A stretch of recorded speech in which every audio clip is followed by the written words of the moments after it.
thank you, Shannon, for this introduction, and to Project Raise for giving me this opportunity to share my thoughts, my perspectives, and insights on a very important topic dearer to all of us.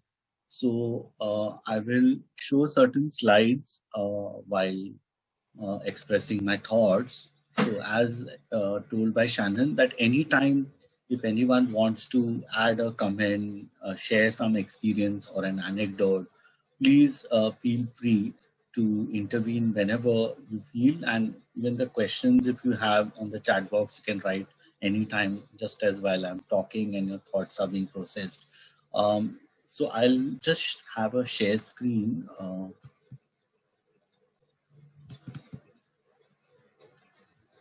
Can all of you see the screen? Yes. Okay, great. So, the topic which I'm going to cover is on gender, feminism, social movement, which will focus on involvement of men. So, let us first understand these, few words just to keep ourselves in tune. So gender, in by and large has been referred to as the social characteristics or the roles or norms or images of being a man or a woman. By and large, that has been the definition, over the years.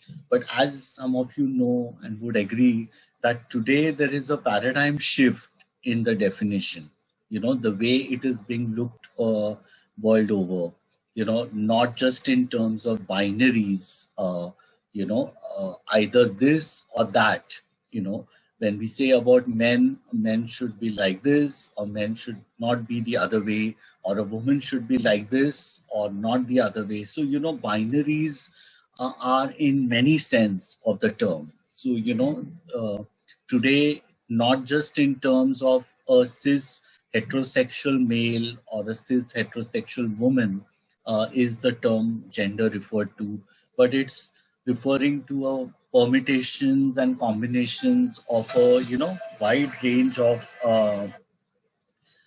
gender identities, gender expression, and sexual orientation. So it's a much encompassing term in current times. Hope this is understood. So that when we talk about gender, it's in that broader sense of the term. Now let's go to feminism. Feminism, जिसको हम स्त्रीवाद कहेंगे, is an ideology that is challenging patriarchy, which in short, is called as Pitru Satta, where there is a transfer of power from one man to another and from that other also to another man. So that system, which is in a form of a structure, it's that which is challenged by feminism.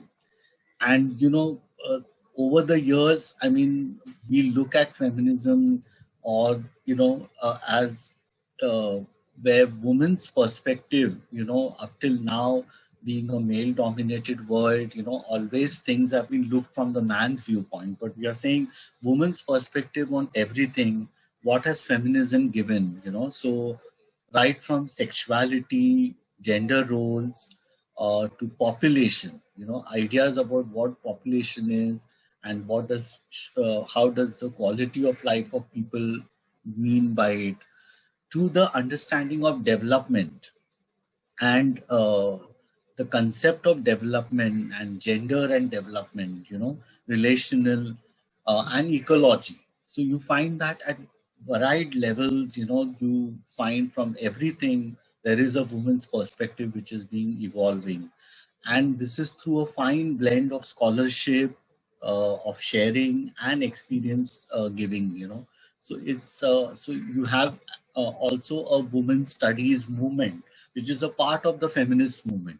So while there is activism on one side, there is also women's studies which has been flourishing over the years. So this is the, if you understand the meaning of feminism by that way, let us see some of the important milestones in the feminist movement in India.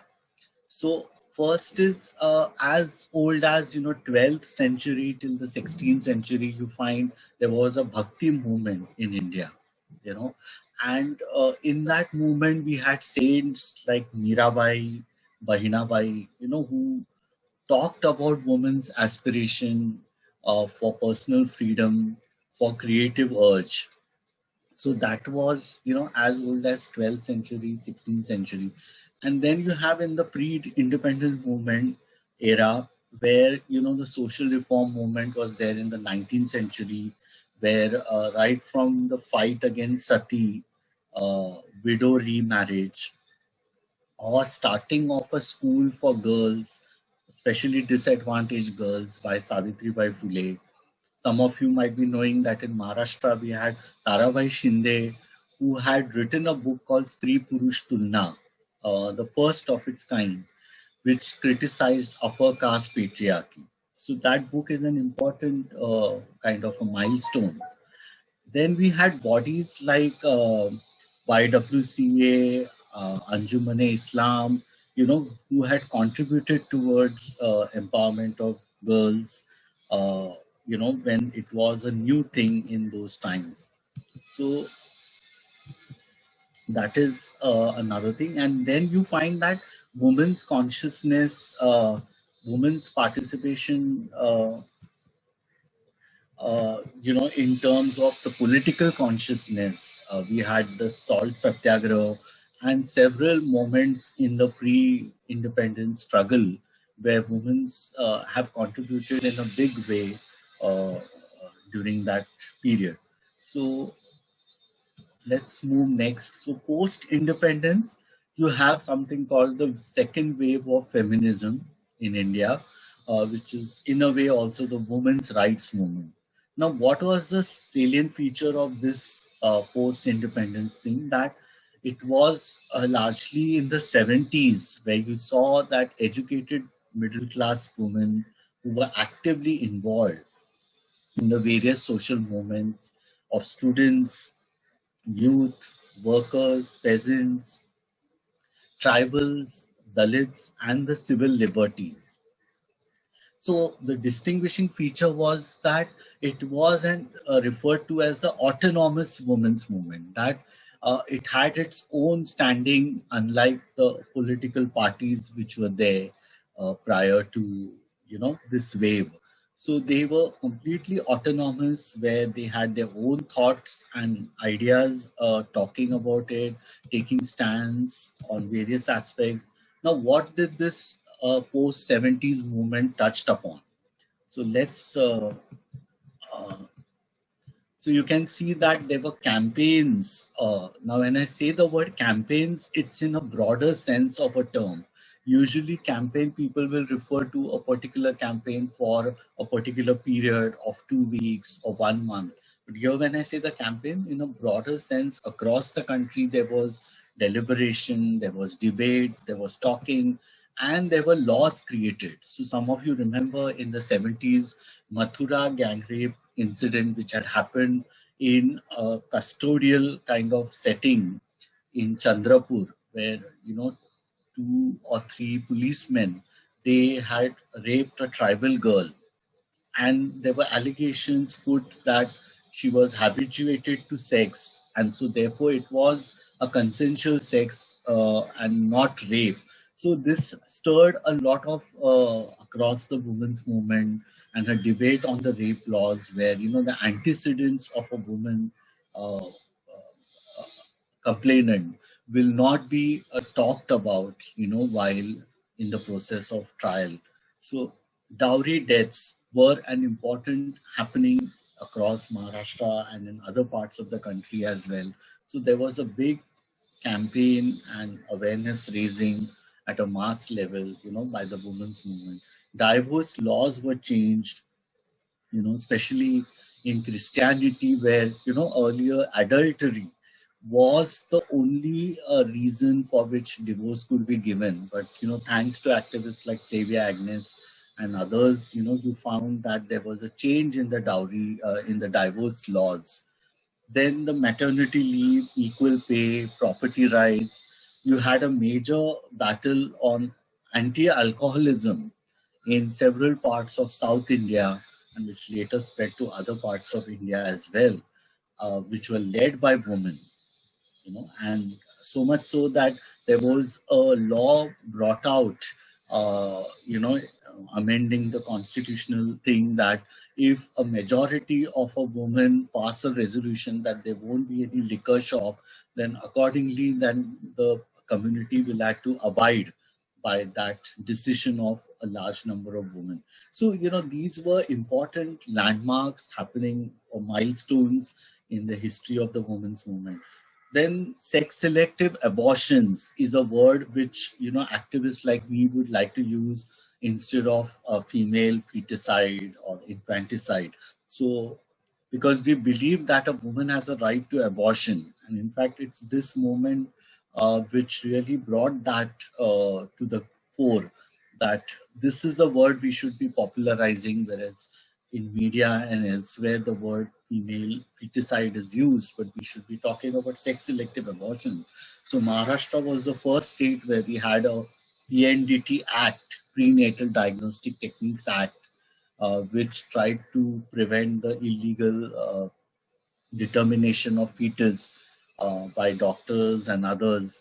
And then the word PC was added to the PNDT, that is preconception, which means before a woman is even pregnant, there were practices by some people in the medical fraternity to ensure or to propagate that they are able to beget only a male child. So even on that to curb, there was a lot of uproar and there was agitation, there was debates, and there was accordingly a law where, women's movement work together with the bureaucracy to ensure that this law comes initially at the state level and then at the national level. Then we all know that domestic violence law came. Prior to that, it was Section 498A, but the PWDBA, that is Prevention of Women Against Domestic Violence Act, was an important landmark recognizing the various forms of domestic violence and also giving the accused man an opportunity to change his behavior. So this act was not that way kind of, treating the man as an enemy, but there were a lot of changes and suggestions which were taken from the women's movement after which this law came. So sexual harassment at workplace, some of you know that in 2013 this law came, and now it is mandatory upon any organizations having 10 or more than 10 staff to have a mechanism in place for the redressal of sexual harassment cases. And also the debate on sexual violence, a lot has happened, especially after 2012, the gang rape incident in Delhi. There have been debates and dialogues on this topic, which we will again come to later. Next. So now the men's role in this women's movement, what it has been. So you find that 19th century, there were social reformers across India, notably from Maharashtra, because there were as many as 15, 20 men who really pioneered, who really took the lead in the women's liberation struggle. There were Jyotiba Phule, there were Dr. Ambedkar, who had actually said that, women are the gatekeepers of the caste system. R.D. Karve, who was actually the son of Maharshi Karve, who had founded the Women's University in India. So it was R.D. Karve, the son, who actually propagated about male sterilization, vasectomy, and he wrote much ahead of his times on topics about virginity and purity, impurity of a woman, through his magazine called Samaj Swasthya. So we had Dada Dharmadhikari, who had talked about, the concepts which we have seen abroad, yin and the yang. He talked about it much earlier, that how the harmonious integration of the masculine and feminine traits is possible, and it has been an important part of our Indian culture.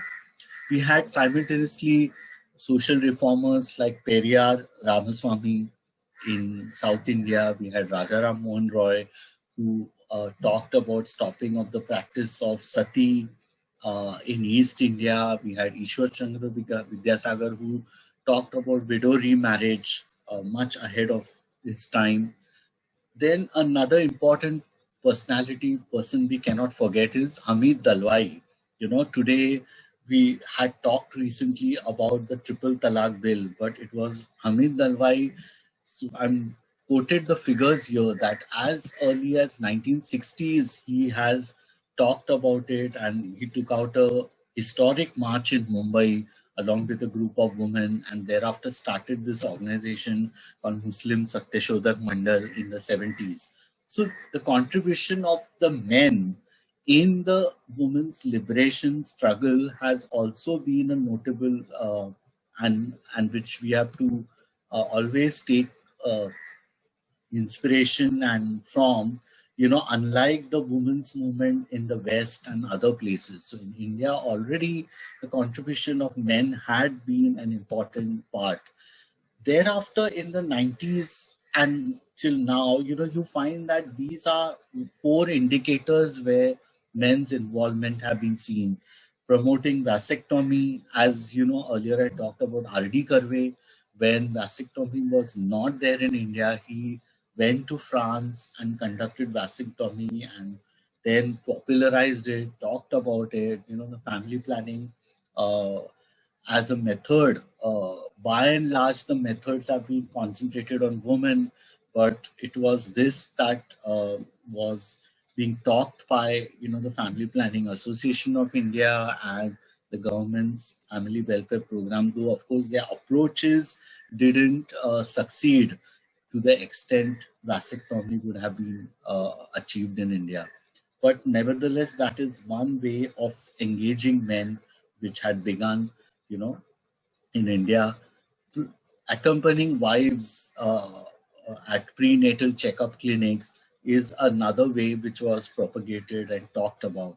Prevention of HIV/AIDS is an important happening which actually encouraged talking about condoms, talking about risk behavior of men, and then slowly talking about masculinity. But it hasn't, begun in that flow. It has taken a while. Today, now, when people are talking about HIV and AIDS prevention, there is now some understanding that we need to concentrate on engaging men equally, just as the other target populations. Then groups to address alcoholism, among men. You had the Alcoholic Anonymous Club, known as the AA Club, when it started first abroad in the US, and later on, it's an international now a movement where, those who are alcoholics and want to stop their drinking habit, they can come together, share their journey among fellow other men and along with their family members, and they can contribute towards, changing their behavior. So these have been some landmarks which have been notable, but we must understand that women's movement which has been there, why it has not taken a proactive role on men's engagement, and what is the current situation, we will come to that. But in the 70s, when women had just begun discussing their own issues as women, men for the first time really didn't figure. The focus of attention was not men. And many women activists had to engage in bitter personal and collective battles with men in their quest for equality and justice. So, because of these historical reasons, men were kept aloof for a long time by the women's movement. But now you see that there are some women's activists and some women's groups who feel the importance of engaging men, and they have started work even within their mandate of working with women and girls. They have realized that this is an important arena. Although At a national level, there has to be a still dialogue. And I mentioned in the last point in the bullet that there are certain reservations of some women's groups that need to be addressed, regarding men's involvement. So those, if they are uh, assuaged and, those are clarified, then perhaps there will be more women's groups who would be open to the idea of engaging men in the process. There are fears which they have that perhaps the spaces which have been built over the years by several women's groups, those spaces might be co-opted by men if, they take a lead in the struggle. So, we will talk about that. If people have questions, we'll deliberate on this point. Next, let's go to, two important events which had happened in the women's movement, which talked about men's involvement. This was in 1994, the first one, where there was a conference shortly known as ICPD conference, the International Conference on Population and Development, which happened in Cairo in 1994. And immediately the next year, there was a World Women's Meet in Beijing, which meets after every 5 years at a wider international level. So some of you know that in 1975, which was the International Year of Women, the first meet was in Mexico. And similarly, after that, in two other cities after 5-year gap. So the 1995 one and the Cairo conference earlier, they talked about the need to involve men. And the focus was clearly as a part of their agenda action plan that to improve women's sexual and reproductive health, it is important to work with men. And I must say that before 94, before these organizations talked about this world level bodies, already a process had started in India through Men Against Violence and Abuse in 1991-92. And in 1993, MAVA was established. So there was, and also in different other parts of the countries, also there were groups coming up gradually. So it was just in the synchronicity in the same time, where this was talked. But note this, that these two meets, ICPD and the World Women's Meet, the emphasis was that men's involvement is required to improve women's sexual and reproductive health. But what it has to do with men per se. What are the personal gains men are going to get if they are going to be involved? The lives of women in their life will be better, harmonious, healthier, safer.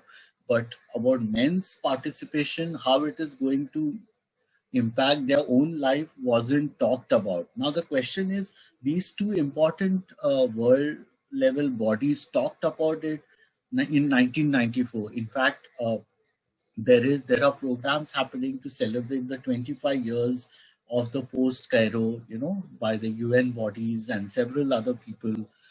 So the question is, if on their platform for action agenda, if it was mentioned that we need to invest in men and boys, we need to take a stock of that how much has been invested, because this was okay as a resolution or as a decision passed at the thing, but we have to ask a question that what efforts have been done for this. Similarly, women's groups also talked about it in 1995. So we have to really see that, these issues about women's sexual and reproductive health, you cannot enter into it and make a dent unless you talk about masculinity, which didn't happen to the extent it should have been if it's now being talked about. So we have to understand that why, when we talk about men need to be engaged, these are the three important aspects we should be realizing. One is, are men the enemy in our struggle for a gender equal society? Or is it the attitude or the mindset, which is the dominating attitude that is behind, that is at the roots of the problem? So usually you find that, so there is a well-known quote which we say that men are seen as part of the problem, which means actually men's attitudes are part of the problem, as seen by many stakeholders. So if that is so, then men also have to be part of the solution. If their attitudes is at the core of the problem, then and that the second part in the bullet is masculinity is a social construct. So that means, through socialization and several other factors, masculinity is being shaped. So it is subjected to change. It is amenable to change. And we know that all men are not violent, are not born as aggressive. It's the socialization which molds them in a particular way. So which means you need to work. And also then there is a question which should really bother us, that if all men are not violent, then what is the role of those men who are sensitive and caring? So that remains a question. If they are aloof from the process of transformation, then the gender divide becomes much wider. Then it means that women's groups, women and girls only have a role in the transformation of society, which will lead to change and improve their status. So feminism, when we should understand it, that it is neither seeing men as the enemy, nor it should shun men from the process. Because such a wider women's movement, which we have seen, that which has talked about ecology, which has questioned development at various fronts, they cannot, keep a certain important group, and in this case, a group with power, men, as aloof from the women's movement. They have to be also engaged in the process. Now, how you engage, that is another level of question.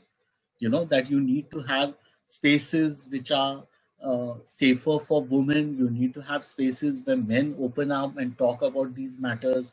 You need a spaces where men and women both are present, so that depends upon the strategy. But shunning away of men in today's time, what I earlier was telling, that in the 70s and 80s, the focus was of the women's movement to highlight the issues of discrimination and violence on women. So to bring that to the fore, the focus was on empowering of women and enabling them to assert themselves. But in today's time, where you're talking about gender in such a broader way, and you're seeing today that the impact of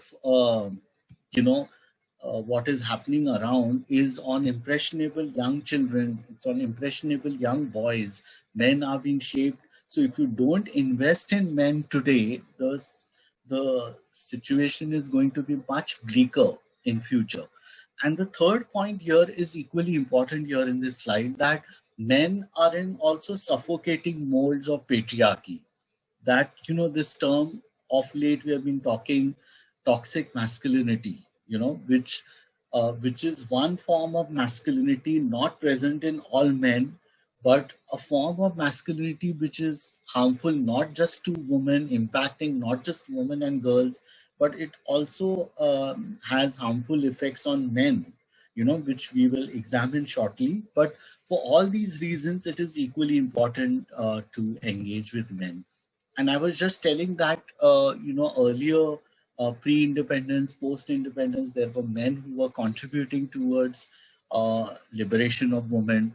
And we also find since the 90s, there have been several groups of men, sensitive and caring men, who have been looking into the roots of patriarchy and trying to question and challenge in their own way. So you had in the 90s Men Against Violence and Abuse, MAVA, and you had also the Purushuvaj group in Pune, who were among the first to start work in India.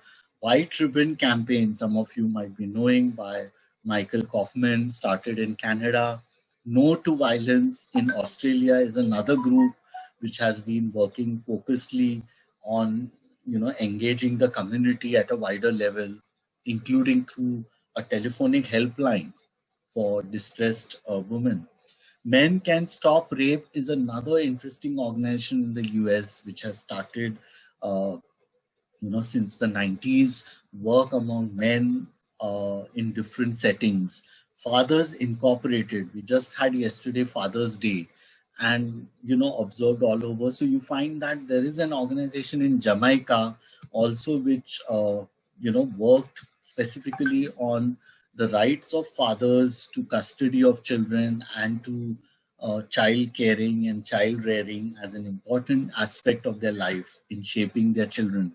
Promundo is another organization in Brazil which has been started in the 90s by Gary Barker and others. So you find that these groups have been there, and now there are, in the last 1 decade, several groups like the Equal Community Foundation and several organizations are there in the north which are working.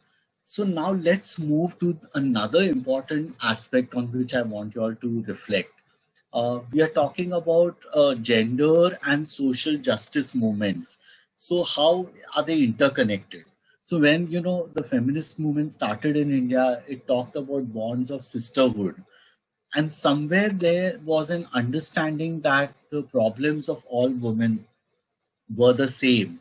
But gradually, we found that there were several occasions in our contemporary India when the women's movement had to relook and examine that whether the problems of all women are the same, the problems of Dalit women, the problems of Muslim women, women in sex work, how multi-marginalization some of these groups of women face, was deliberated. And then you find that there were activists who were critiquing, who were at the grassroots level working on these issues and talking about, what are the specific problems of these groups of women. And so therefore the topic about intersectionality, that while working on gender on one side, we should also be working on the other inequalities that are happening in society. Now, what were these examples to give? So some that communal violence we had seen happening in India, during the partition of India, where one community of people, largely men, if they want to teach a lesson to the other community of another, then the recourse was to have violence and atrocities on the women. And this happened on either side. Women of the majority community as well as the minority community, they were subjected to different forms of violence. So during the partition you saw in 1990s, when there were Bombay riots happening in Mumbai in 93, 94. And you also saw in Godhra in Gujarat where 2002 there was carnage. And you find images like this where masculinity is depicted, that of one which takes the pride and valor in teaching the other community a lesson. And some of us may recall that there were women from one community who were provoking the men of their community to resort to violence and some gruesome form of violence over the other. Now, that really shook the women's movement and had to relook that apart from gender and patriarchy, there were other factors which were contributing in those kind of incidents.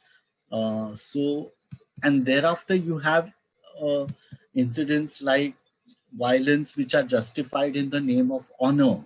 The word honor killing is used in common parlance, but actually it's not, something which we should be propagating. It's in the name of honor. They are actually custodial killings because they are being administered by members of the family, by the parents of one community over the other. So you had not just in the northern part of India where Punjab, Haryana, these are the mushrooming of Khap Panchayats who were giving diktats for the killings of someone who did not adhere to the religious practices or caste system. So you have in Maharashtra also where a boy of a so-called lower caste, if he is in love with a girl of a so-called higher caste, then there were severe repercussions, and there were diktats for the killings of the concerned boys in this case. So therefore, this was another uh, example where you found the intersectionality had taken place, and you had to therefore examine, along with gender, caste, religion, how the intersection happens. So you find multiple oppressive systems are working together. You find gender, caste, class, these are working hand in hand. So therefore, and one common thing which you would notice, that all these three, especially gender, caste, class, there is hierarchy. There's somebody who is believing that uh, the person is in a superior position, and there are some who are subordinated. So that kind of a structure, whether in the caste you have the Chatuvarna system, you have in class, upper middle class and lower class. So, you find that there is a hierarchy. Even in gender, there's a hierarchy. Men and women below men is not the limited thing, but below women, there are trans persons, there are trans women, there are others, so it's all working in a hierarchy. And just as the viruses mutate, so similarly there is mutation of patriarchy in different newer forms day by day. You find that there is an amalgamation of all these factors together. So you find the second point which I've given example, that the caste inequalities are reproduced through, if you see matrimonial advertisements, where endogamy is practiced day in, that if you want to marry someone, it should be within the same gotra or the particular blood lines. You have also another important thing where intersection happens, and that is the intersection of gender with media. All of us remember that December 16, 2012, when that incident happened in a bus where a girl was gang raped, a paramedical girl, and she was named as Nirbhaya, and some called her Damini and other names without referring to her real name. And later on, some of them, including the girl's mother, said that we have no problem in calling our daughter's name, but we should be equally calling the perpetrators' names out.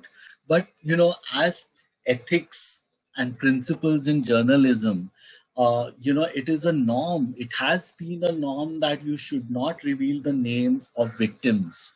And if we have to ask a question whether this was followed by journalists from time to time, so if Nirbhaya's name was not revealed initially by many media, why was the names of Mathura in the tribal girl's case who was gang raped in Chandrapur, or you had Bhavri Devi who was gang raped in the field because she talked about child marriage? Why were their real names taken?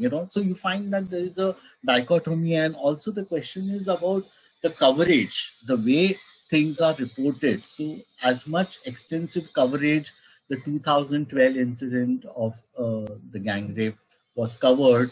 Prior to that and later, there were incidents of Dalit women who were subjected to atrocities. And, we had in Khairlanji where an entire Dalit family was lynched and their bodies were mutilated and thrown in a nala. So, we remember that. We must not forget that, the judgment which happened in that particular case, they removed the clause of assault, sexual assault from while giving the judgment, So, and there wasn't much outcry about that, Then similarly, a case in Kopardi in Maharashtra, another case in Ahmednagar district where, a girl was gang raped, and she was riding a bicycle, visiting her grandfather in another place. And so this girl was going to a school in another village, not in her own village. And you find that in Maharashtra, there was politicization of the issue, that which community the girl belonged to, and where it was found that she was from a dominant family, dominant religion, then the entire focus was shifted on that particular thing rather than touching upon what exactly happened and why it happened.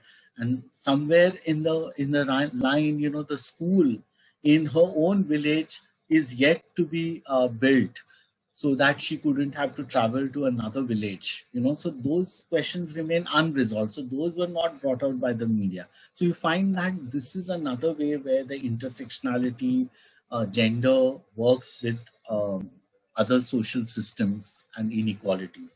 Now we must realize that this is one thing constantly when we are working on issues of gender. There have been enlightened women's activists, who have been constantly telling us and reminding us that while we work in this struggle for gender equal society, while some of us work with men and boys, and with the privileged, we must realize these important things told by some of our women fellow travelers. So they have said that the subordinates should be the leaders, even though there may be men talking at various forums on the rights of women, but we have to constantly give examples. We have to bring in the lived experiences of women in our talk, in our addressing. Also, so therefore, to sum it up, that women's leadership should really be at the center while challenging patriarchy, the LGBTQI leadership while challenging heteronormativity, and the leadership of all groups of marginalized based on the other instances of disadvantage. So they have to be whether it's caste, religion, ethnicity, physical and emotional ability, all these have to be addressed, and the representation of all concerned disadvantaged groups have to be also examined and brought from time to time when we are addressing those issues. So now we must realize, this is another important point I wanted. While we are working on intersectionality also, we must realize that identity politics, which unfortunately has been happening in several parts of overall in the development sector. You find that exclusionary, that if there are some groups which will say that the mandate of their organization is to work with only women and girls, and they have no issues and nothing to do with casteism, then that is also not advisable, because these uh, don't work in vacuum. So similarly, somebody who is talking about homophobia, or transphobia, if you see these words, while addressing those issues, we must realize that we should not be ignoring about the other phobias existing, like Islamophobia, which is in the name of caste, where a particular minority community is being attacked from time to time, in various ways. So these are all interconnected, and they have to be addressed collectively. But you find that off late, you find that there are talks happening. So when MAVA, my organization, which brings out an annual magazine where men are sharing and writing their thoughts and experiences. We had brought out a special volume of a magazine on the issues of Dalits. And I remember that there were some Dalit activists and writers who questioned that how can an organization which is, privileged, which has men from largely upper caste and all, how can they write on the issues of the marginalized communities like Dalits, So, that really created a kind of a distress moment for us, because is that so that, then tomorrow empathy is something, I've been asked by Janvi that if I can explain this in simple Hindi, I would really like to. So, मैं बताना चाहता हूँ कि अभी जो सवाल के जड़ पे हमें काम करना है, तो ये जो इश्यूज हैं ये एक दूसरे से कनेक्टेड हैं. मैं अगर पितृसत्ता या पुरुष प्रधानता के ऊपर काम करूंगा तो मुझे साथ ही साथ जातिवाद के बारे में भी मेरी खुद की भूमिका होनी चाहिए, मेरा खुद की समझ होनी चाहिए, मुझे उनके बारे में भी एक स्टैंड लेने जरूरी है। जब जाति के नाम पे, तो अगर मैं पितृसत्ता के बारे में जानता हूँ और मुझे मालूम है कि ज्यादा से ज्यादा ताकत पुरुषों के हाथ में है, तो मुझे साथ ही साथ ये भी समझना है कि सभी पुरुष एक जैसे नहीं हैं। जब हम बोलते हैं तो हो सकता है कि एक ब्राह्मण औरत है, उसको और कई तरह के फायदे मिलते हैं क्योंकि वो एक सो कॉल्ड सवर्ण हाई कास्ट फैमिली की है। और हो सकता है एक दलित पुरुष है जिसको पुरुष होने के नाते फायदे मिल रहे हैं पितृसत्ता के कारण, लेकिन वो दलित पुरुष है तो उसको कई कठिनाइयों का सामना करना पड़ रहा है क्योंकि वो दलित है। कुछ मामले में वो पीछे है और उसके ऊपर लिमिटेशंस और रेस्ट्रिक्शंस आ जाते हैं। तो ये जब हम और इसीलिए ये समस्या ज्यादा पेचीदा बनती है क्योंकि हम बहुत बार देखते हैं ना कि जो हमारा शत्रु है, दुश्मन है, वो मैं कभी कभी सोचता हूँ कि वो हंसता है हम पर कि हम छोटा छोटा काम करते हैं, कि जो समझो महिलाओं के साथ काम करना चाहेगा उन्हें संतुष्टि होती है कि हम महिलाओं के साथ, लड़कियों को सबल बनाने में हैं और हमें और किसी ग्रुप के साथ सोचने तक के लिए समय नहीं है क्योंकि अंतिम औरत तक पहुंचने के लिए हमें बहुत मेहनत करनी पड़ेगी, हम अब तक नहीं पहुंचे हैं। तो ये सोच भी हमारे लिए प्रॉब्लमेटिक है और हमारे लिए ठीक नहीं है क्योंकि सभी जो इनइक्वालिटीज हैं, जो असमानता है, वो एक साथ जुड़ी हुई है। तो जातिवाद जैसे जुड़ा हुआ है उसी तरह से धर्म के नाम पे होने वाले भेदभाव जो है, इस्लामोफोबिया ये जो वर्ड है, मतलब अ, एक हमेशा मेजॉरिटी कम्युनिटी के लोग माइनॉरिटी कम्युनिटी जो है, जो कम मात्रा में, कम संख्या में है, जो अल्पसंख्यक हैं, इनके बारे में एक डर, एक खौफ तैयार करना कि जैसे आपको मालूम होगा कि कभी कभी कुछ इंसिडेंट्स हो जाते हैं जिसमें एक कम्युनिटी, हम एग्जाम्पल के तौर पर देखें कि मुस्लिम ज्यादा मात्रा में पाए गए, तो फिर एक जनरलाइजेशन करना कि इन जनरल मुस्लिम ऐसे होते हैं, तो ये गलत है क्योंकि ऐसा हम कोई भी कम्युनिटी के बारे में बोल नहीं सकते कि पूरी कम्युनिटी ऐसी है। हम सबको मालूम है अलग अलग इन्फ्लुएंस प्ले करते हैं किसी व्यक्ति को गुनहगारी में जाने के लिए या कुछ चीजों के लिए। तो ये सब कैसे इंटरकनेक्टेड हैं, मैं उदाहरण दे रहा था, अभी मैं और कुछ 2-3 उदाहरण भी देना चाहूंगा जो आपके लिए शायद शॉकिंग भी रहे। तो हम देखते हैं कि within gender there is an intersection among gender. So one is gender with caste, gender with class, gender with media. इसके सब उदाहरण हमने देखे, लेकिन विद इन द जेंडर हम कैसे एक दूसरे को देखते हैं।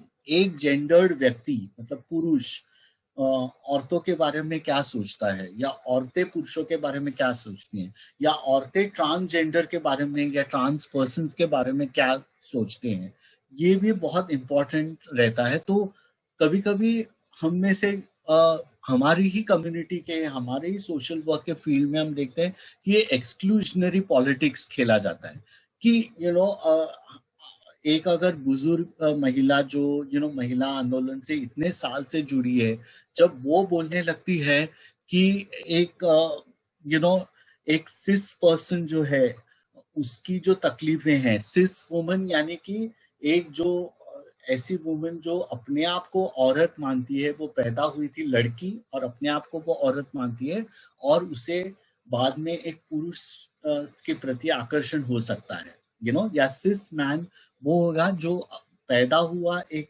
बेबी बॉय और अपने आप को वो पुरुष ही मानता है और बाद में जाके उसको एक औरत के प्रति आकर्षण है, तो इसको बोलते हैं सिस या हेट्रोसेक्सुअल मैन एंड वुमन।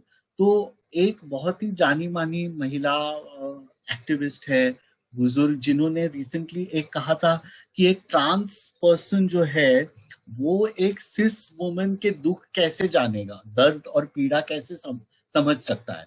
तो ये बहुत हमारे लिए डिस्ट्रेसिंग रहा जब हमने ये सुना कि इतनी महान हस्ती ने इस तरह के वाकया कहे। तो इसका मतलब है कि जैसे हम बोलते हैं कि पुरुषों ने इन जनरल मतलब समाज में जो महिलाओं के साथ डोमेस्टिक वायलेंस होता है इसके बारे में समझने के लिए, इनकी पीड़ा समझने के लिए इनको खुद को स्त्री होना चाहिए, ऐसा जरूरी नहीं है। तो अगर ये बात आप एक्सेप्ट कर रहे हैं, लेकिन ट्रांस वुमेन को एज अ वुमेन न मानते हुए, जब आप इस तरह के रिमार्क्स करते हो कि वो क्या जाने, मतलब ट्रांस पर्सन्स को उनके खुद के जो इश्यूज है वो ही हाईलाइट करने होते हैं मूवमेंट में। तो इस तरह से बोलना, एक दूसरे को हम कैसे स्पेस दे सकते हैं, ये हमें सोचना चाहिए। ऐसे मौके ज्यादा होने चाहिए कि जब एक जेंडर्ड व्यक्ति दूसरे जेंडर के प्रति समझने के लिए, तो पहला तो उस व्यक्ति का सुनना, उस व्यक्ति की लिविड एक्सपीरियंस क्या है, उस व्यक्ति के बारे में जानने के बाद अपनी खुद की राय, खुद की समझ को टटोलना, ये जो है ये दिन ब दिन कम होते जा रहा है। तो हम ये जो इश्यूज कैसे एक दूसरे से कनेक्टेड हैं ये जानना, मैं ये स्लाइड से आपको दिखाई दे रहा है कि एंड इस्लामोफोबिया, स्मैश ट्रांसफोबिया, और लास्ट है स्मैश ब्राह्मणिकल पेट्रियार्की। तो ये जो 3 व्यक्ति हाथ में घोषणा दिए हैं, जो थर्ड चित्र है ब्राह्मणिकल पेट्रियार्की, ये अभी ट्विटर के जमाने में किसी ने यूज किया। तो अभी ये एक थर्ड वाला जो पिक्चर है कि ब्राह्मणिकल मतलब जो पुरुष प्रधानता से आई हुई जो पितृसत्ता है, जो जातिवाद, सो कॉल्ड ब्राह्मण्य हम जो बोलते हैं, तो ब्राह्मण्य से आया हुआ जो जाति पितृसत्ता है उसको स्मैश करो, उसको ब्लो करो, उसको ठेस पहुंचाओ। तो जब हम इस तरह के पितृसत्ता के बारे में बोलते हैं तब हम ये भी नहीं भूलना चाहिए, मैं आपको एक उदाहरण दे रहा हूँ मेरी बात रखने के लिए, कि when you are talking about Brahminical patriarchy, you should not forget about the patriarchy existing among the Dalits, among the Dalit men. So you find that there was an activist friend of ours, Urmila Pawar, who had written an article, talking about how Dalit men who talk about fight against casteism outside, within their own families, in their own houses, they are maltreating women. Now, when she raised that issue through an article and through her examples, it created quite an uproar. जब एक महिला लेखिका जानी मानी उर्मिला पवार ने ये लिखा कि जब हम ब्राह्मणी पितृसत्ता के बारे में बोल रहे हैं, लेकिन हमें ये पितृसत्ता जो दलित पुरुषों में भी हम देखते हैं कि एक तरफ बाहर वो जातिवाद से लड़ने के लिए दूसरों को प्रेरित कर रहे हैं, और बड़े आंदोलन चला रहे हैं, ये खुद अपने घर के अंदर अपनी बीवी या अन्य औरतों के ऊपर किस तरह से भेदभाव और ज्यादती कर रहे हैं, ये भी समझना जरूरी है। ऐसा उन्होंने लिखा तो उनके ऊपर बहुत रिएक्शन आया और बहुत सारे लोगों ने कहा कि ये जो सवाल है ना, ये दलित मूवमेंट के नहीं होने चाहिए। दलित पुरुषों को इस तरह के ये हमारे सवाल है ही नहीं। पितृसत्ता नाम की चीज है, ये एक सो कॉल्ड सवर्ण और अपर कास्ट मैन को ही ज्यादा सोचनी समझनी चाहिए। तो हमें सोचना है कि ये रिएक्शंस भी हमें नहीं होने चाहिए। ये पूरे मूवमेंट के लिए अच्छी बात नहीं है, क्योंकि जैसे मैंने थोड़ी देर पहले कहा कि हमारा जो दुश्मन है वो हंस रहा है कि देखो कैसे हम साइलोज में काम करते हैं, हम टुकड़े टुकड़े में काम करते हैं, हम छोटे छोटे सर्कल्स में काम करते हैं। बल्कि जो वाइडर पिक्चर है कि पेट्रियार्की हमारा कॉमन एनिमी है और उसे हम कैसे मिलजुल के लड़े अपनी ताकत के साथ, ये हम भूल जाते हैं। तो इसके बाद एक ये लास्ट स्लाइड है, 2 स्लाइड की, एक ऐसा समाज जो हिंसा मुक्त है, इंक्लूसिव है, वो अगर हमें पनपना है, वो बढ़ाना है, तो हमें क्या करना होगा कि एक तो सॉलिडारिटी अलायंस के थ्रू अलग अलग लोगों से, भिन्न भिन्न विचार सरणी के लोगों को एक साथ लाने में और उनके साथ संवाद करने में होगा। और दूसरा है कि कॉन्वर्सेशन जो हैं, चर्चाएं हैं, ये लगातार चालू होनी चाहिए। ये सिर्फ कुछ सामाजिक कार्यकर्ते या संस्थाएं करने वाली हैं या गवर्नमेंट करेगा ऐसा मानना, इसका जो असर है, जो हम ओवरऑल असर देखना चाहते हैं, चेंजेस, वो तब है कि जब हर एक जन अपने आप से शुरुआत करे। तो ये कॉन्वर्सेशन जहां जहां हो, थोड़ा बहुत कभी कभी अनकंफर्टेबल होगा ये कॉन्वर्सेशन, लेकिन हमें ये निरंतर चालू रखना चाहिए। ये जब हम चालू रखेंगे तो कहीं तो हमारे कुछ कदम उस जेंडर इक्वल सोसाइटी की तरफ जाने लगेंगे। और ये मेरा लास्ट स्लाइड है कि ये जो संस्था मैं चला रहा हूँ गए 28 साल, man against violence and abuse, ये हमारा वेबसाइट है, हमारा फेसबुक पेज दिया है और मेरा खुद का कॉन्टैक्ट नंबर है। तो अगर कोई भी आगे टच में रहना चाहे तो ज़रूर संपर्क कर सकते हैं। And I will and the slide show. I am sure you would have taken the note of this website and all. I'll stop here, and I would like that if there is interaction happening, it would be great.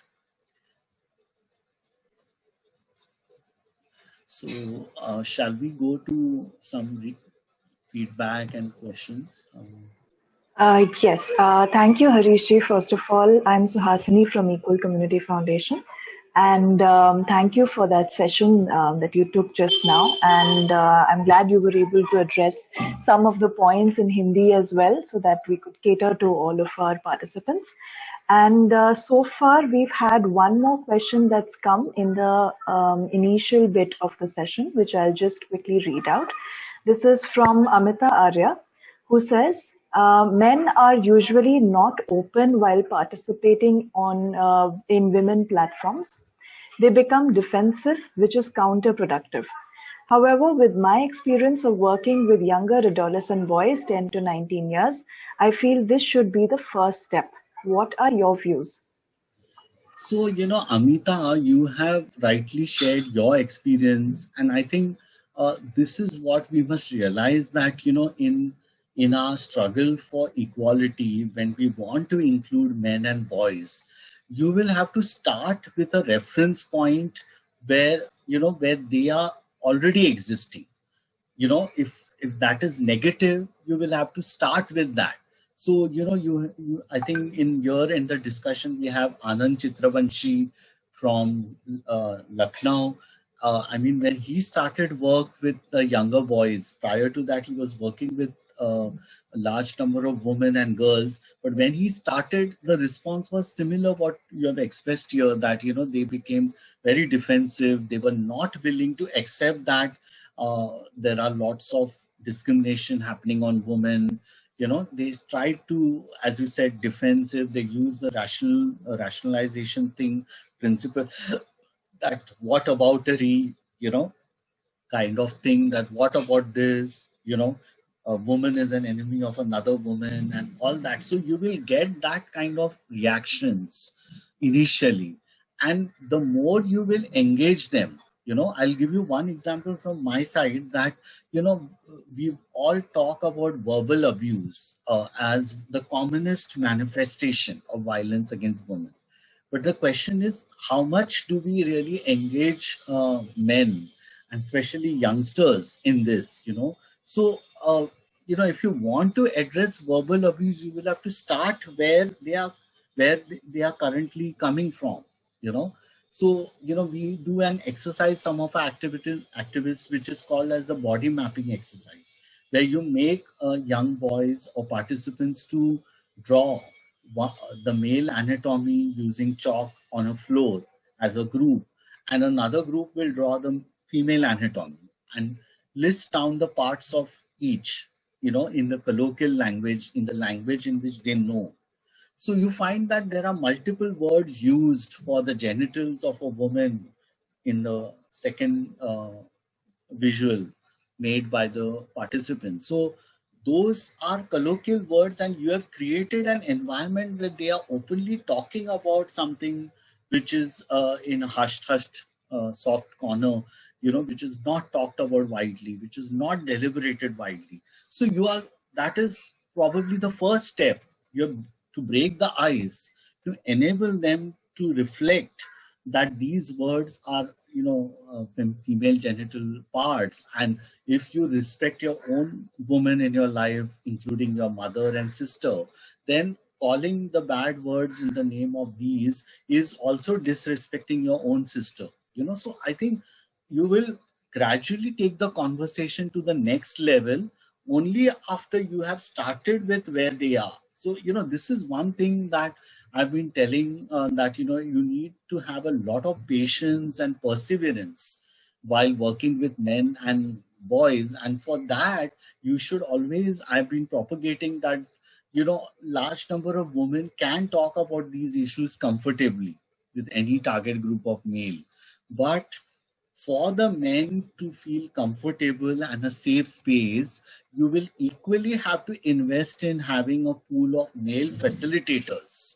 हमें पुरुष संवादक बड़े मात्रा में तैयार करने होंगे. आज कितने दिखाई देते हैं पुरुष संवादक जो अन्य लड़कों से, पुरुषों से बातें करें इन सब चीजों के बारे में. हमारे यहाँ मनीष यहाँ पे हैं, Manish Kumar from Gorakhpur, who started something called Gali Band class. So he started with where they are, boys who were from 6th, 7th standard, 8th standard. He started, the reference point was that he asked them, what are the bad words you know? Write down on a piece of paper. Do you know who said them first time? And there were boys who were having a candid conversation. They literally said that, ये शब्द हमने ना केवल घर के पुरुषों से सुने हैं, बल्कि, they opened up and they said that ये शिक्षकों से भी चुने हैं. So, this can happen only when there is a comfort level by the facilitator that, you are giving them a safe space. You are not going to label them. You are not going to, further put them in a spot. Any other questions now? Yes, we have some more questions that have come in. We have one about how COVID and lockdown has worsened the condition of women in society, followed by a few more questions. We'll take them one at a go. So I think this is an important question, and of course the answer will not be in a few minutes possible, but we all of us know that in fact post-COVID, we have seen in the last 1.5 years, 2 years, this is actually a time when actually men can ponder on the gender relations, on the unequal power relations, on the roles of men versus women over the years. This is actually a good time for us to reflect and relook. And if at all, the men's contribution to home, housework and other roles, taking care of children, giving time at home, it's a time actually for re-examining and reflecting, and also ensuring that there would be more contribution. But what has happened is, as you rightly said, so, have indicated that the domestic violence has increased more, in the last 1.5 years. We had one article yesterday in a Marathi newspaper where child marriages increased. So, it has ramifications for different, it has also affected men. It has, just as it's affected women, because now all the men are at home, and if earlier they were having issues with men, discrimination they were facing from men, from very closer men in their lives, then now those men are at home. So therefore there is constant threat, and there's a constant situation where, the fears that she will be maltreated, so those are on the rise. You find the more marginalized sections of the society are subjected to more forms of discrimination and violence, whether it is, you find that women from a particular, sections of society who are married off early because of financial issues. You find that the trans women, the trans persons are also facing a hand-to-mouth life. Earlier they were begging on the street and also selling their bodies, for a living. But now even those are being gone out. So they are compelled to stay at home. And as a result, their basic existential problems, you find that are happening. So, and also now with respect to men, you find that, those men who have been affected because of lockdown and because of other factors, some of them are jobless, and the roles have now completely changed. So it's quite possible that the woman in the house might be working and the man is jobless, and therefore he sees himself as of a lesser man. So there are repercussions, and there is displaced anger, among the men which they are putting up on women. So as a result, the calls at helplines by women has also increased. So you find that when we talk about toxic masculinity, so men are unable to fathom the changes which are happening around. वो आसपास क्या हो रहा है इसके बारे में जो जलद गति से हो रहा है, और स्त्री पुरुष के संबंध में भी जो फर्क हो रहा है, they are unable to fathom, and as a result those are having repercussions on their relationships. There are lots of dynamics happening on that. I think I'll say this much in a shorter span. I think the next question, Khushbu has mentioned how many of us talk about these issues. So that's the moot question, that unless we talk about, bring these conversations into our dining room, talking with the men in our lives, whether it's a father, father-in-law, brother-in-law, your own growing up son. So you find women need to talk about these conversations. At the same time, men themselves don't have to wait. They themselves have to take the lead. And when, especially in case of as a bystander, when some incident is happening before them, even if it is a simple verbal abuse made on a woman colleague at workplace, there are men who need to intervene and be that upstander. So these, I think, there's a dearth of efforts, and we need to have more campaigns and dialogue on these issues. So I think let's go to the next. Sheila Devraj has mentioned we run shelter homes for adolescent girls. We have several young adolescents who, with consent, have eloped or friendly with boys from different castes. The parents of the girls filing kidnapping case. This is as per the JJ Act. So many families don't want their girls back because of shame. So there are different dynamics happening. There are complexities in cases happening. They have to be looked each specifically with a different lens and intervention. So Amina has written, as I'm working with adolescent boys, some boys react that women are facing problem, so they should be more empowered. So I think this is just a comment that women are facing problems, so they should be more empowered. So, we must realize that in this work, when you're working, you will find different kind of responses, because each one looks from their prism.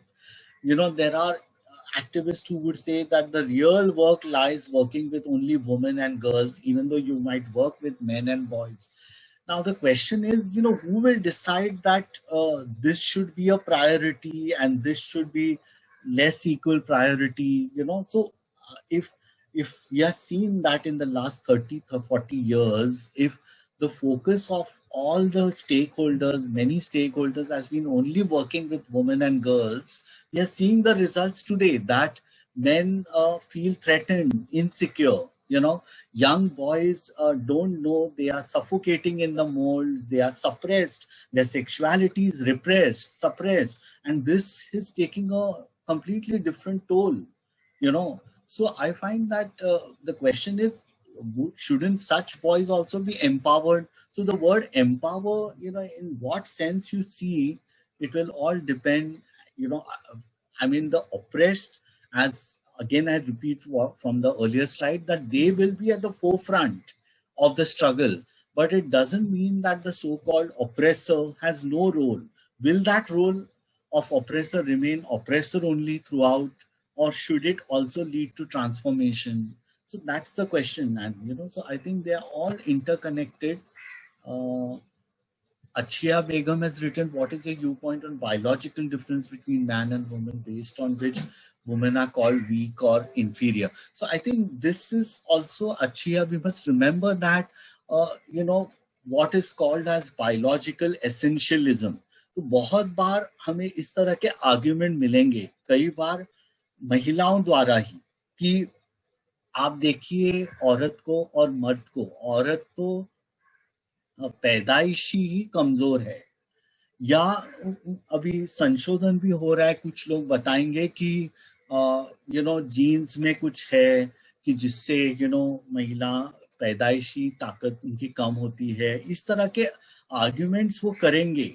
और मुझे क्या लगता है ये चालू ही रहेगा, लेकिन हमें अपनी बात रखने का मौका मिलना चाहिए। और हमें साइंटिफिक क्या है, ये किस आधार पे वो बोल रहे हैं।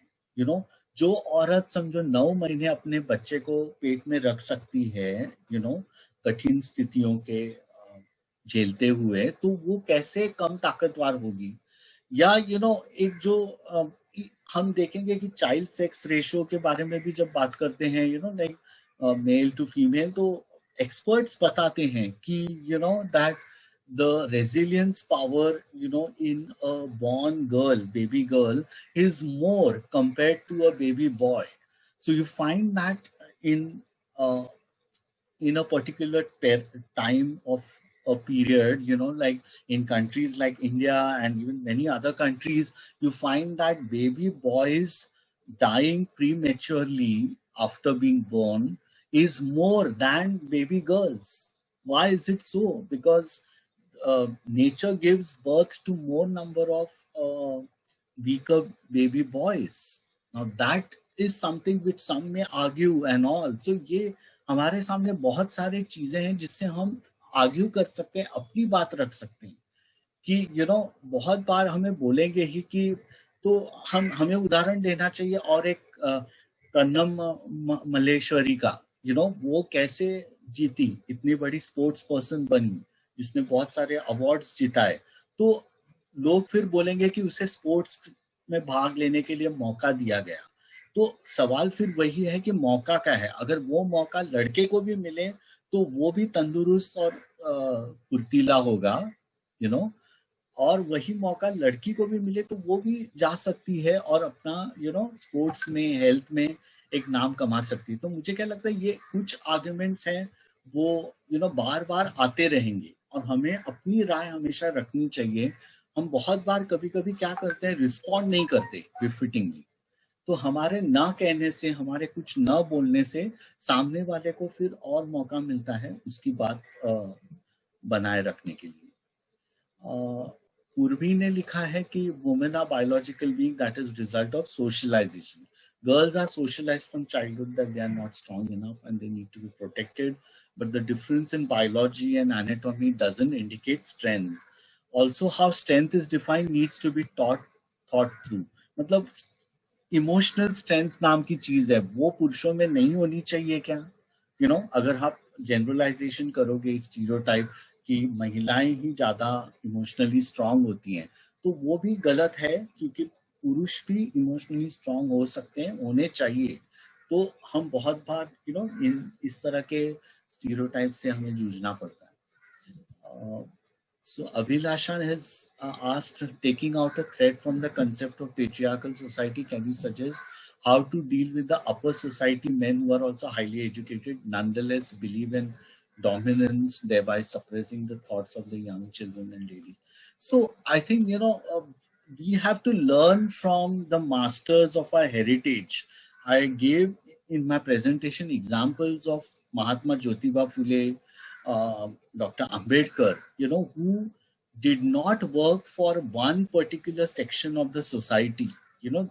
They are misread or limitedly read that they work for only the oppressed women and other sections, but they were much ahead of their time. So I gave example about Bhedewada, where the first school was started by Mahatma Jyotiba Phule along with his wife. So Bhedewada was a place rented out by his friend whose surname was Bhede, and Bhede, some of you know, belongs to a so-called upper caste. When you had another example where Dr. Ambedkar burnt a copy of Manusmriti, while he was burning that book, which actually sanctioned restrictions on women for years and centuries, while he was doing that, there were a lot of upper caste, Savarna men and women standing hand in hand along with Dr. Ambedkar when that incident happened, when they were protesting. So there were men who were questioning what we are saying is Brahmanism, not Brahmin per se, but Brahmanism. So similarly, with the highly educated upper caste men, you will have to have maybe a dialogue where you will listen to them and then put in your thoughts. So I understand it's a process. So sometimes it may take time, it may yield a response, it may not yield. So you can decide to spend your energies accordingly. How much will you invest in that, or rather will you invest in younger men whom there are more chances that they will relook at their upbringing, they will relook at the gender norms through their own prism, and when attitudes are also not shaped up fully, so those 13, 14-year-old boys, and in fact much before that, you can start dialogue with them. And with the elderly, just as we say that all men are not the same, I somehow find that the difficult task people forget to take. You know, while, there are a few good men in every place. So, our idea is how you engage them, enable them, in all the subsystems of our society, whether family, religion, education, governance. You will find that there are men in all these subsystems, and men in our midst as neighbors, as friends, as workers. Can we involve them in the process of a dialogue with another man who is regressive in his outlook? So I think, that intergenerational dialogue, what I say, between men, among men, that is not happening. And, women can also play a role in encouraging that, because there would be a question asked that what is women's role in all this, So men initially will have to bell the cat, but there are men who are still in that slumber, because ours is such a deeply entrenched male-dominated society. It will take a while for men to awaken on their own. So, all the others who have felt the importance about this, they will have to take proactive steps in their own way. So as was asked earlier, that, bring these conversations with the men in our midst, whether it's our brother, whether it's father. You had a film like the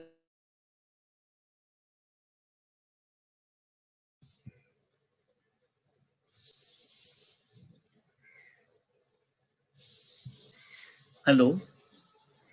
Yes, you had gone on mute, Harish. Oh, okay. Yes, Yeah. and So I thought yes. that I was giving one example that in the film Great Indian Kitchen, you find that while the woman in the film is questioning traditional norms and even religion with sanctions, restrictions, she also makes at the end, if some of you have seen the film, that she is trying to converse with the family members that why can't her brother give a glass of water when it's asked by another elderly woman in the family.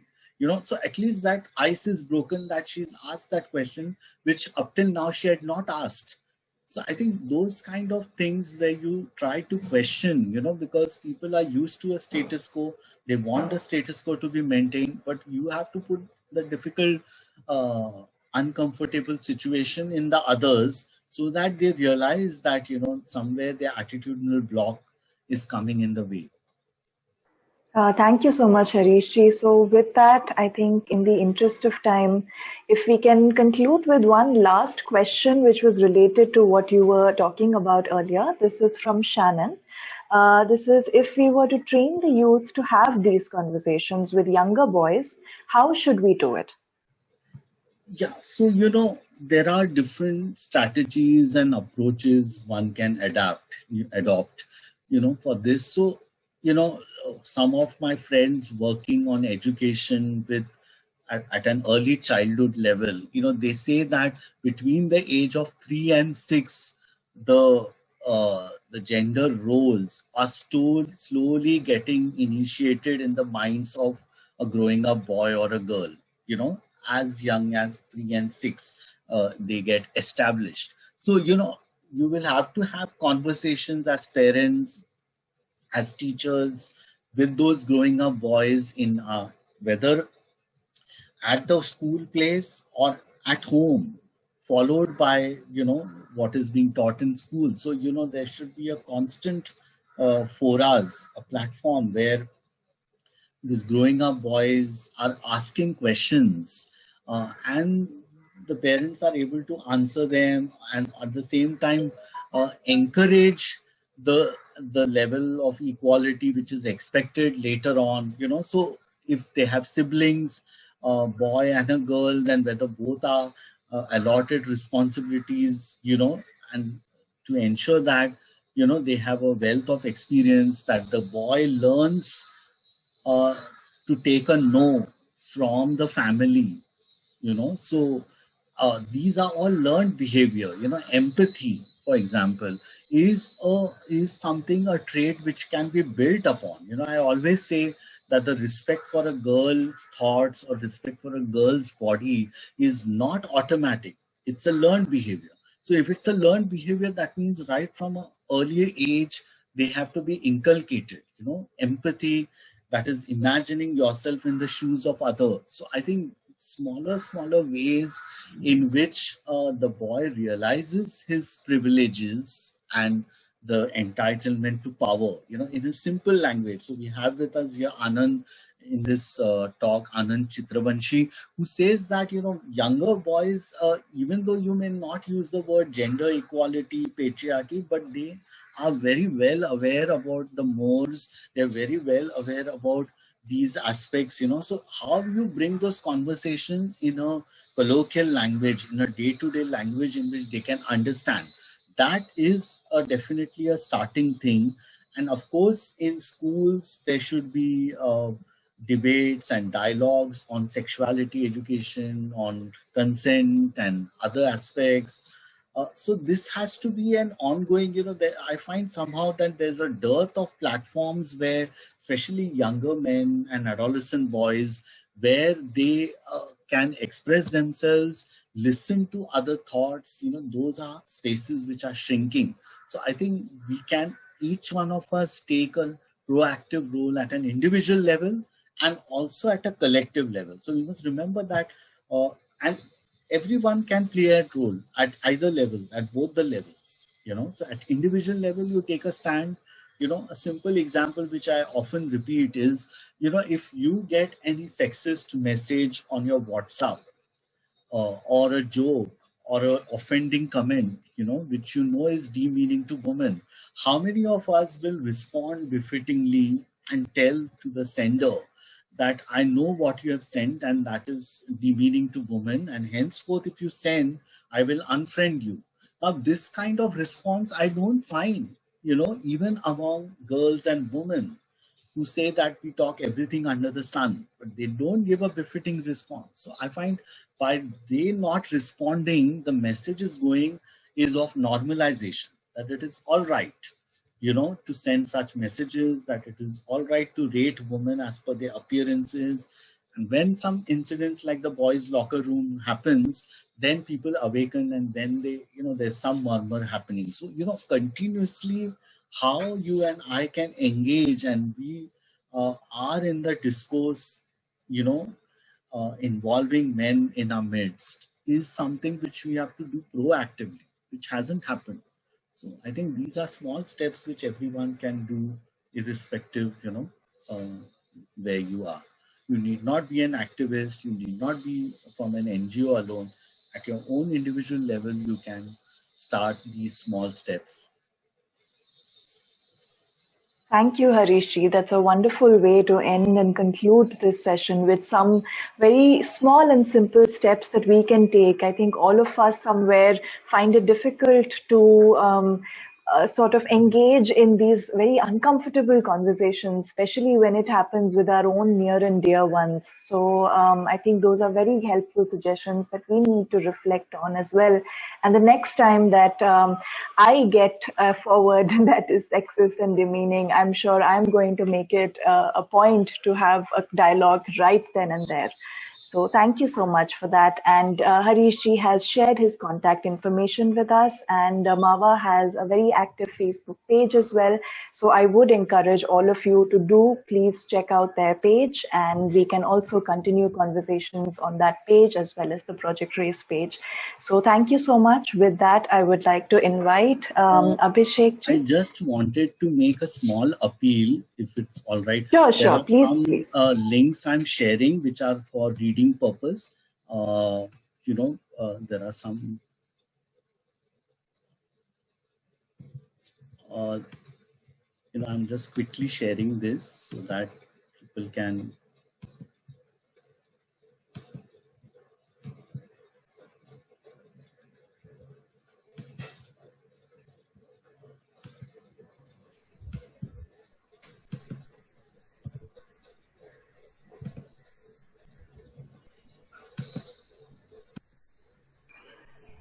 All right. Harish ji has added links on the chat box. I think these would be very useful for all of us. We can check these out. One small announcement I wanted. I'm sorry, I'm taking time. There's one announcement which I had requested Christina if I can make. So I have been writing a newspaper column for a Marathi paper, Lok Satta, where I try to feature every 2 weeks a man who is questioning male stereotypes and standing up for the rights of women. So every 2 weeks, right from January, I'm writing this column. So I wanted to make an appeal that anyone who comes across men, who have as a process tried to question the male stereotype and also in their own small way influenced a number of people around, I would like to know more about them so that I can consider featuring them.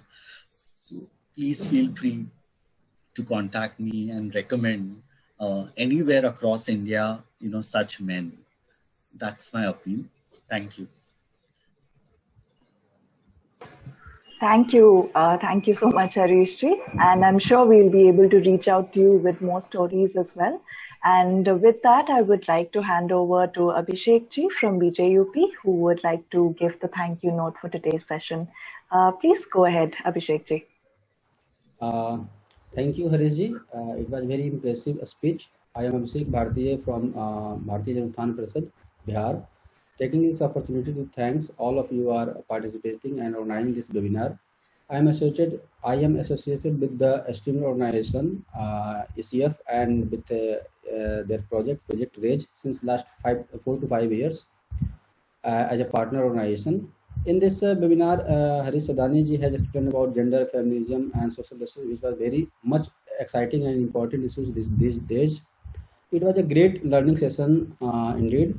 I also thank to Suhasini ji, Yogesh ji, Ankita ji, and Krishna ji from ECF to organize a wonderful webinar.